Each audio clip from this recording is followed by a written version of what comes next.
Alamin ang latest weather update ngayon dito sa Sir Aris Official Weather News Today. Patuloy pa rin naman ang pag-iral ng habagat dito sa May Luzon.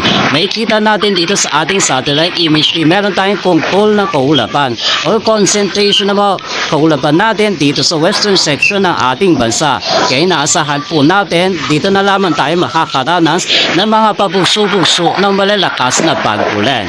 Kita din natin sa ating satellite imagery na sa eastern section ng bansa natin, pati na rin dito sa May Visayas at Mindanao, magiging maaliwala na ang kanilang panahon. So ito na po yung good time po natin para maglaba. Samantala, meron tayong tropical depression na minimonitor dito sa labas ng ating Philippine Area of Responsibility. Huli na mataan kanina 3 AM sa line 1,990 kilometers east ng extreme northern Luzon. Wala itong direktang epekto sa anumang parte ng ating bansa at patuloy itong kumikilos palayo ng ating kalupaan.